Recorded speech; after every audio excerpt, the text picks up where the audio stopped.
Okay? There are ways to really live in the present moment. Okay? What's the alternative? Okay? It is always now. However much you feel you may need to plan for the future, to anticipate it, to mitigate risks, the reality of your life is now. Now, this may sound trite. This may sound perilously close to what Dan called deepity in his talk.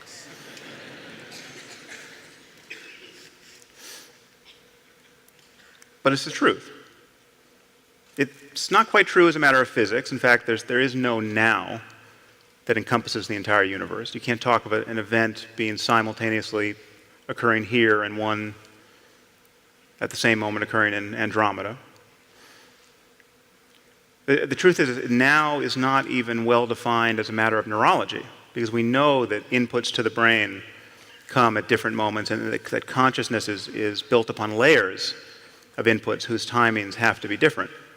You just consider the sensation of touching your finger to your nose.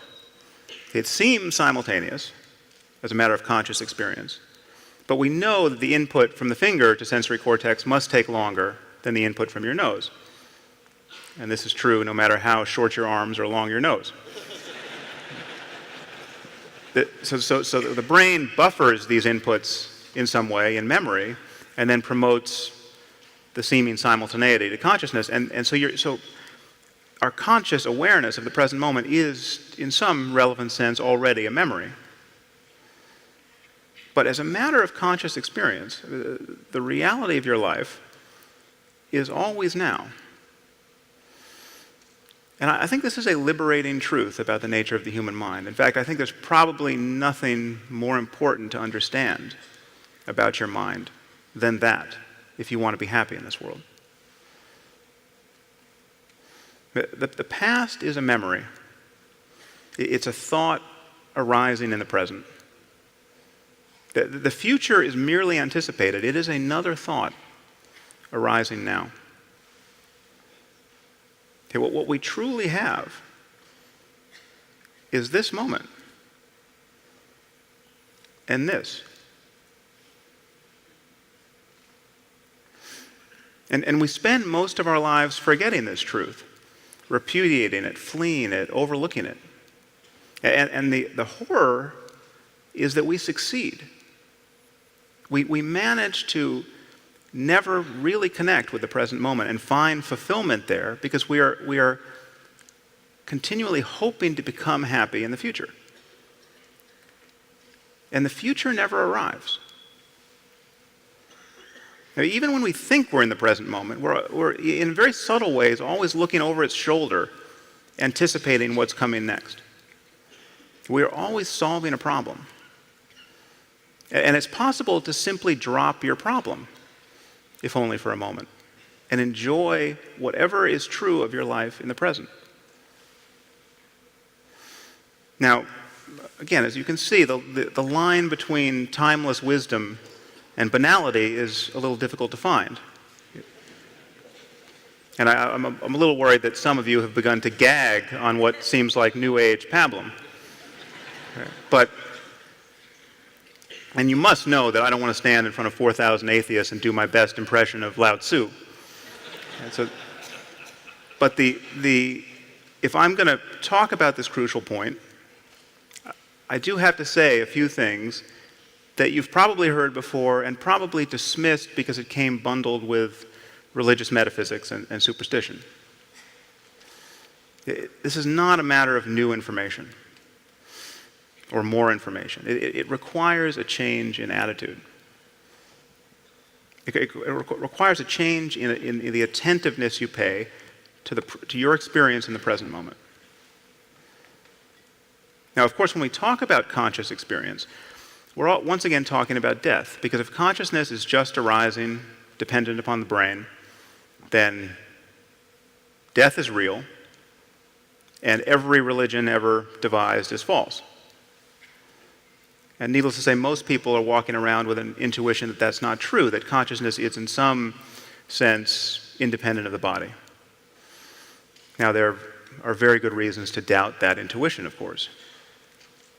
We know that introspection offers us a very poor view of the material basis of our inner lives.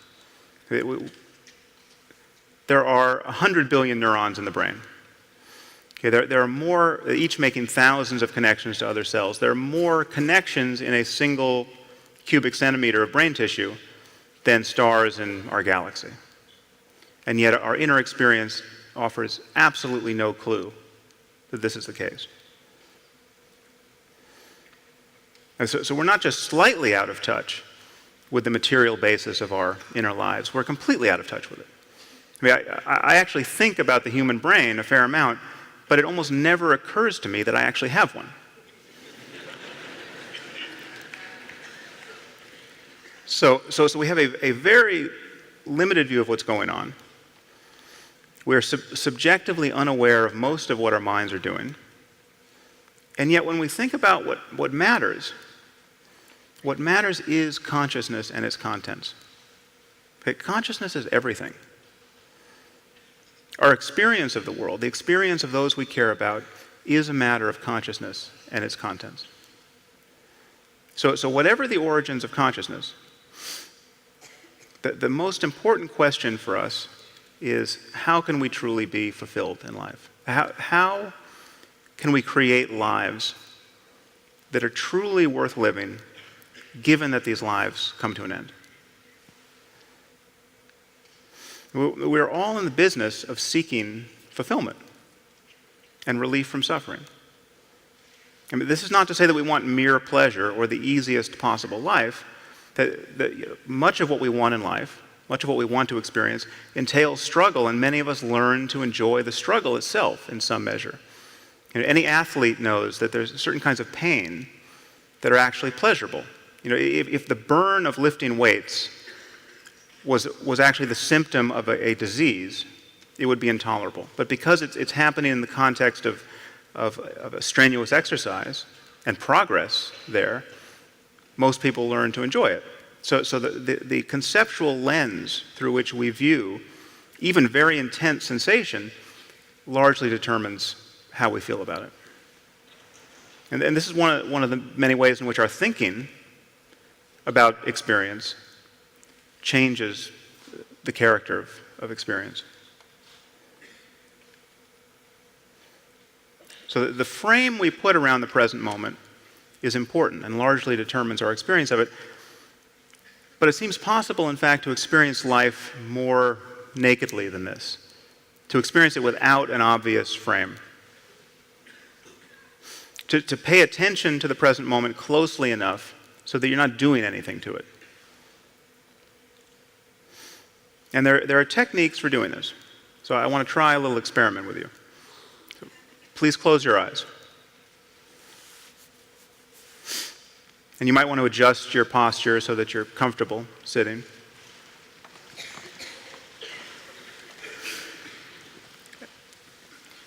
And just feel yourself sitting there in your seat. Take a few deep breaths. And just let gravity settle you in your seat. And then you can let your breath just come and go naturally. Become aware of this sensation of sitting. Feel the weight of your body. Feel the weight of your arms and shoulders. Feel your back and your legs against the seat.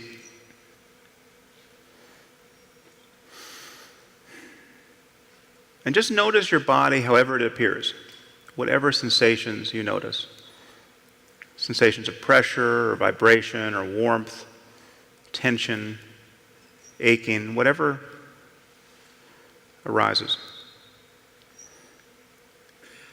But try to feel this as closely as possible.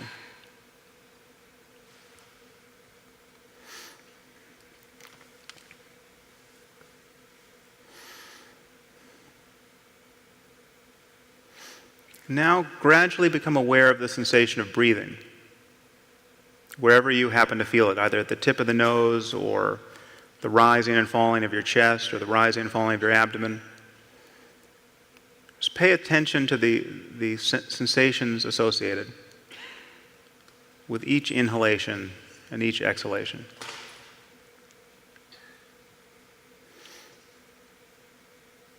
There's no need to control the breath, just let it come and go.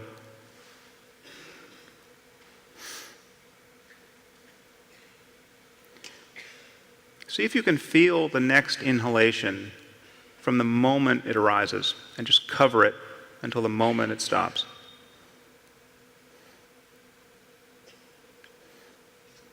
And do the same with your exhalations.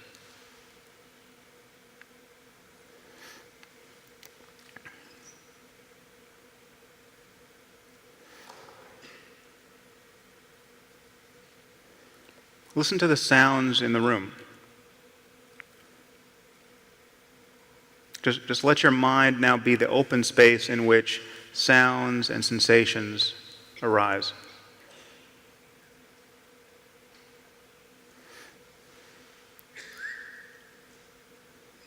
Now, you don't need to make any heroic effort to focus. Just notice what you notice. Notice everything that you notice arises spontaneously. You don't have to move toward it. Just relax and notice the next sensation, the next sound.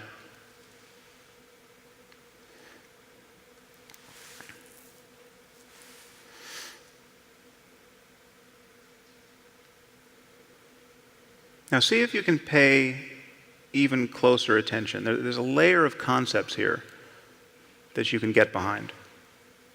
Okay, for instance, feel the sensations in your hands. If you really pay attention, you will see that you don't actually feel their shape. Okay, you have a mental image of your hands. But if you pay close attention, you will feel just the raw sensations of tingling, vibration, pressure, a much more diffuse cloud of sensation. So see if you can feel your hands closely enough to relinquish their shape.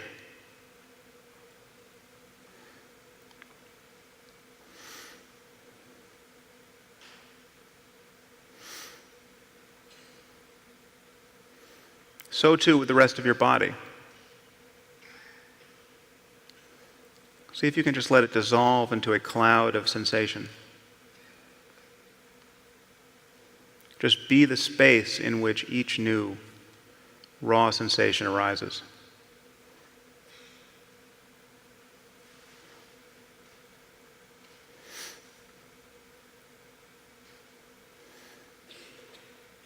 Feel the sensations of your face and head. Now you might feel that your consciousness is in your head or behind your face. But as a matter of experience, these are just more sensations arising in consciousness.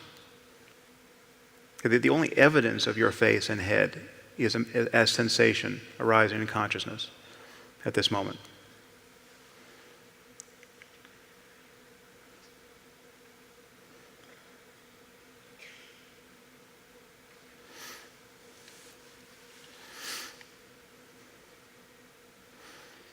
Now, notice what sort of mood you are in. If you feel restless or bored, take that constellation of energy itself as an object of consciousness. You feel these states of mind, however they appear in the body. If you're sleepy, notice that feeling, whether there's a pattern of sensation on your face, in the eyes.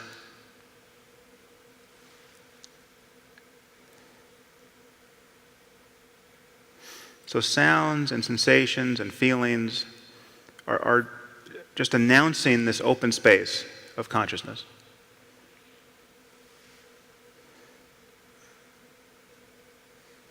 Now you may notice as you try to pay attention to raw sensation that thoughts continually intrude. You find yourself thinking without knowing that you were thinking. That the moment you notice that, the moment you notice a thought in the mind, take that as an object of consciousness. Just watch it, if it's a visual image, or if there's language,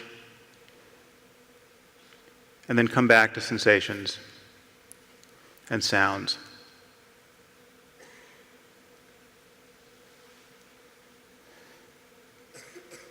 We're just going to do this for a few more moments, so allow yourself to begin again, as though for the first time. To just feel the next breath.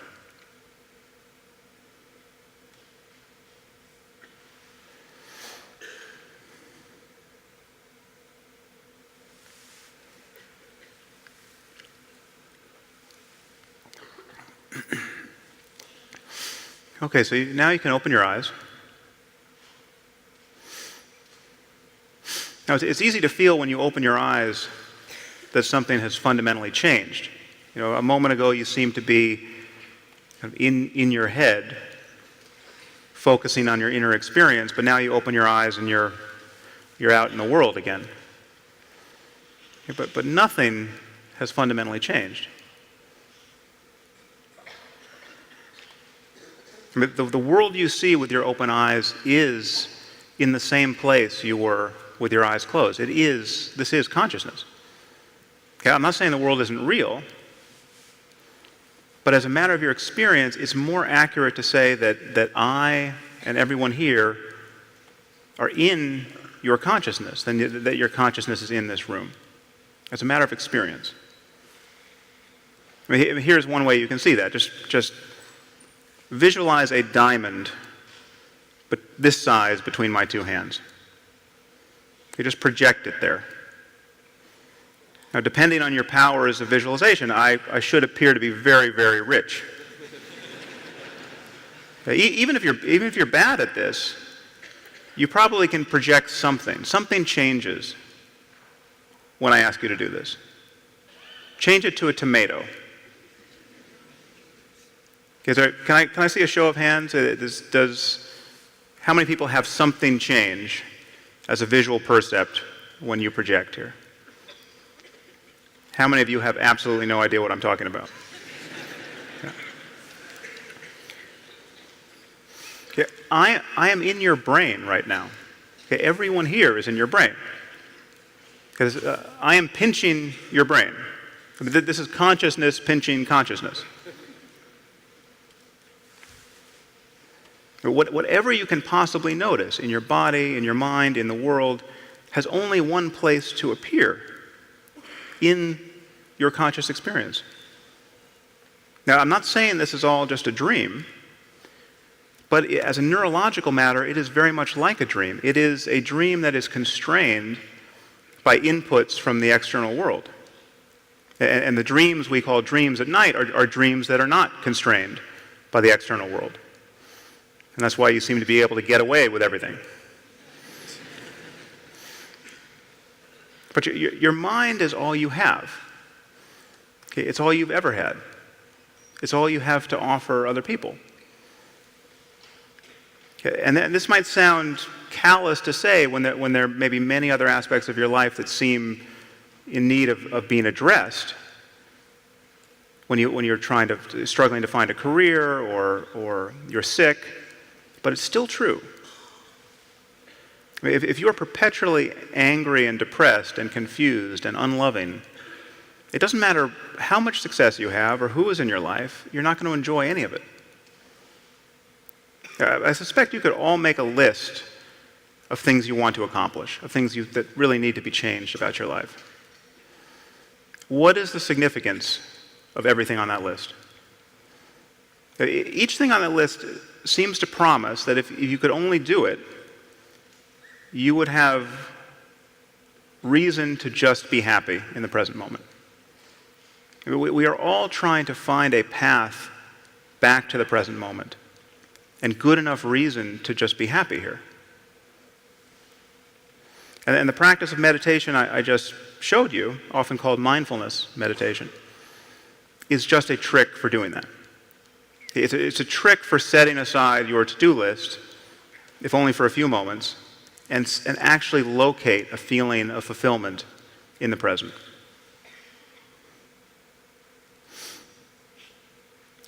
And again, I'm not saying that everything on your list is absurd or not worth accomplishing.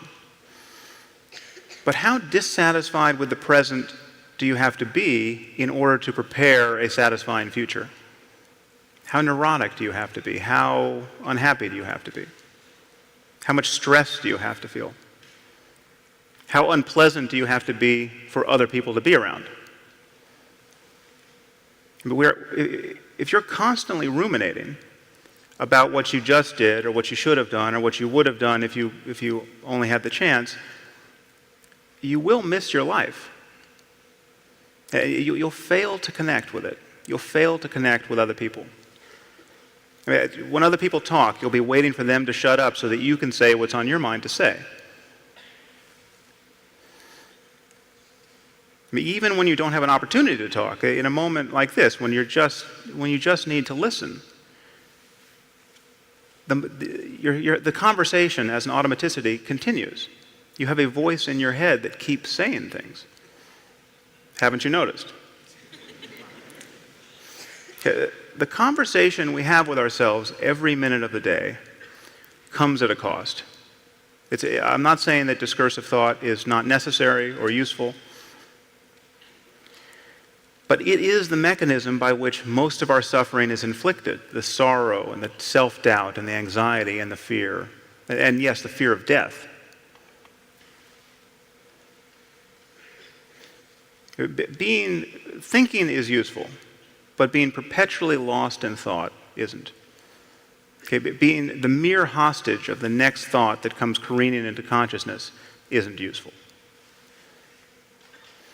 So if there's an antidote to the fear of death and the experience of loss that's compatible with reason, I think it's to be found here. The purpose of life is pretty obvious. We are constantly, why do we create culture and form relationships? Beyond matters of mere survival.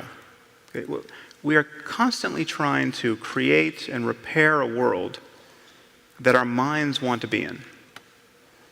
And we, alone among humanity, for the most part, have realized that religion is a bad way to do that. Okay, so we have to start a new conversation. Thank you very much.